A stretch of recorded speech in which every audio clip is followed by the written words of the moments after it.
Good morning all of you. आज मुझे सनी देओल और नम्रता सिंह अभिनीत फिल्म बेताब फरियाद करेंगे याद करेंगे। किसे करें फरियाद? भारत की ये जनता इस लोकतांत्रिक व्यवस्था में चौराहे पर खड़ी है। फरियाद करने वाले संस्थानों पर आम जनता का विश्वास बनाए रखना बहुत ज़रूरी है। पुलिस प्रशासन, न्याय प्रणाली और सक्षम प्रशासनिक अधिकारियों को भी मैं इस बात के लिए उनको एक प्रकार से सलाह दूंगा कि वो अपने इस ढर्रे को सुधारें, लोगों में आस्था बढ़े। एसडीएम, सब डिविजनल मजिस्ट्रेट, वहाँ लोग आएँ फरियाद लेकर, और फरियाद का निपटान ऐसे हो कि लोग याद करें। मैं इसीलिए इस हेडिंग को लेकर चला था कि पर्दे पर तो सुना था कि फरियाद करेंगे और याद करेंगे, परंतु यहाँ आम जीवन में लोगों के मुंह से निकलना चाहिए कि फरियाद की थी और उसका हल निकला। इसके लिए सबसे पहले पुलिस प्रणाली को चौकस होना पड़ेगा। जो पीड़ित लोग थाने और चौकी में पहुँचे वहाँ बदतमीज और गैर जिम्मेदार पुलिसकर्मी ना बैठे हों, जो दुखी व्यक्ति के साथ मजाक या लहजे में बात करें। ये अच्छा नहीं है। मैं आज के युवाओं से ये भी आह्वान करता हूँ जो स्वयं पुलिसकर्मी बने तो एक अच्छा उदाहरण पेश करें। आजकल मैंने देखा है कई जो नए बच्चे जो बीटेक उपाधि धारक जो एक साधारण पुलिसकर्मी के तौर पर जो सेवाएं दे रही हैं, उन्होंने लोगों की मानसिकता पुलिस के प्रति एकदम बदल डाली। इतने सभ्य तरीके से बात करना, इतनी सभ्य उनकी कार्य प्रणाली। तो मैं पुलिस से तो यही कहूँगा कि वो अपनी सुधार की और अपनी प्रतिष्ठा की बढ़ाने या सुधारने की गति को तेज़ करें। लोग निसंकोच आएँ, उनकी बातें सुने और थाने दलाली के अड्डे ना बने।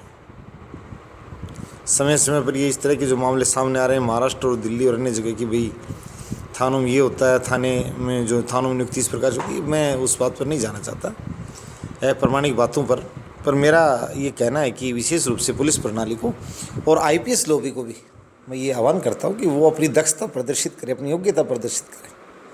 बहुत कम आईपीएस अधिकारी ऐसे हैं जिन्होंने अपनी छाप छोड़ी है। किरण बेदी का आज भी नाम चलता है और बड़ी संख्या में आजकल महिला पुलिस अधिकारी हैं आईपीएस कैडर की। उनसे मैं विशेष रूप से कहूँगा कि वो एक छाप छोड़े और पुलिस हमारी ऐसी चाहिए। हमारा न्यायालय भी शुरू से यही, माननीय न्यायालय यही कहता रहा है। मैंने कई बार इनकाउंटर के मामलों पर सुनवाई करते हुए देखा है स्वयं कि अपराधी को अपनी जान की रक्षा में मार देने पर न्यायालय को कोई प्रकार का ऐतराज़ नहीं है, न भारतीय कानून को ऐतराज़ है, न भारतीय संविधान को ऐतराज़ है। मैं एक बात आज स्पष्ट कर देना चाहता हूँ। जो कई कानूनी मामलों की जो जानकारी नहीं रखते हैं पुलिस के जो छोटे दर्जे के अधिकारी, इंस्पेक्टर रैंक के अफसर, उनको भी मैं बात साझा करना चाहता हूँ कि निसंकोच जो बड़े स्तर के अपराधी हमलावर जनता पर भी होकर कि देखना होता है, सिर्फ पुलिस पर हमले को हमला न माना जाए। यदि आम जनता को भूनकर अगर वो दौड़ लगा रहे हैं तो निश्चित रूप से उन पर बर्बरता के साथ गोलियां चलाई जाएं। उनकी नेथे हाथों से गिरफ्तारी प्रयास नहीं किया जाए, वो चाहे कश्मीर हो, चाहे आसाम हो, कहीं भी हो। मैं देश में एक बात आज ये साझा करना चाहता हूँ, हम किसी जाति, धर्म और संप्रदाय और राजनीतिक दल के कार्यकर्ताओं के मारने के पक्ष में नहीं है, परंतु हम ये बात खुलकर कहना चाहते हैं कि अपराधी को सख्ती के साथ कुचल दिया जाए। और अगर कोई प्रतिवाद करता है, कोई व्यक्ति किसी भी स्तर का, तो मैं ये कहता हूँ कि वो व्यक्ति एक प्रकार से मेरा दुश्मन है और मेरे ऊपर मेरा और उसका युद्ध शुरू हो चुका है। चाहे वो न्यायालय में लड़े, चाहे वो समाज में लड़े, चाहे वो एक खुले मंच पर लड़े। अपराधियों के साथ पुलिस की और नरमी या डरना कहीं दिखाई नहीं देना चाहिए। मैं साफ बता देना चाहता हूँ और यही न्यायालय से कहना चाहता हूँ कि जो यानी रेप के मामले, बलात्कार के मामले और हत्या के मामलों के जो दोषी हैं उन लोगों को फांसी बिल्कुल चौराहे पर दी जाए, बंद कमरों में नहीं, चौराहे पर दी जाए, ताकि करोड़ों व्यक्ति जो अपराध के लिए लालायित होने का साहस करने की कोशिश कर रहे हों वो सोच भी ना सकें, उनके रोंगटे खड़े हों। मैं अदालतों से भी आज प्रार्थना कर रहा हूँ, एक प्रकार से विनम्र प्रार्थना कर रहा हूँ कि न्यायाधीश महोदय अपनी छाप छोड़ें न्याय प्रणाली पर और न्याय की तह तक जाने की कोशिश करें। कई बार बार जो अपीलें जो दायर की जाती है पर कोर्ट्स में, तो वकील महोदय लिखते हैं कि रॉन्ग ट्रैक्ट, द लोअर को रॉन्ग ट्रैक्ट नहीं, रॉन्ग ट्रैक्ट बिल्कुल ना हो और अच्छे से बात जो है, सीधी जो बात है, जो न्याय की जो भाषा सामने दिखाई दे रही है वो उसको मान लें। मुझे एक बार याद है एक बहादुर सैनिक के जो देश की रक्षा कर रहे थे, उनके पिता की निर्मम हत्या कर दी गई अपराधियों द्वारा और सेशन साहब ने 500 अपराधियों को कठोर सज़ा सुनाई और उच्च न्यायालय के एक, मैं उसको ये योग्य न्यायाधीश बोलते हैं, मैं यही भारत की न्याय प्रणाली, भारतीय संविधान से चर्चा करना चाहूँगा कि उसमें योग्यता कहाँ से आ गई, मेरी समझ से बाहर है। जब सेशन महोदय ने उन 5 अपराधियों को सैनिक के पिता की हत्या मामले में जितनी कठोर सज़ा सुनाई थी, उस व्यक्ति ने उनको और बरी कर दिया और उस पर तरह तरह के आरोप भी लगे कि जौहरी बाज़ार में इसका साला बैठता है, ये न्याय उस दुकान से हुआ। ये ऐसी बातें नहीं आनी चाहिए। मैं विशेष रूप से न्याय प्रणाली पर भी जो चौकसी जो रख रही हैं जो एजेंसियाँ, मैं उनको ये बताना चाहता हूँ कि अगर कहीं गंदा न्यायाधीश दिखाई देता है तो सरेआम उसको सड़कों पर पीटा जाए। महाभियोग भी बहुत देरी से आएगा। अगर आपके पास प्रूफ है तो उसको पब्लिक के सामने लाया जाए, माननीय न्यायालय के सामने पकड़ कर लाया जाए कि सर ये गलत आदमी है, ये न्यायाधीश तो क्या काम सभ्य नागरिक तक नहीं है। तो इस तरह की बातों के लिए जनता एकजुट हो, पुलिस प्रणाली एकजुट हो। और मैं ये साफ बता देना चाहता हूँ, भ्रष्ट और चरित्रहीन व्यक्ति का कोई पद नहीं होता, चाहे वो भारत का राष्ट्रपति हो, चाहे सेनाध्यक्ष हो, चाहे प्रधानमंत्री हो। चरित्रहीन व्यक्ति को सिर्फ उसको एक यानी गिरे हुए नीच श्रेणी के व्यक्ति के रूप में देखा जाए।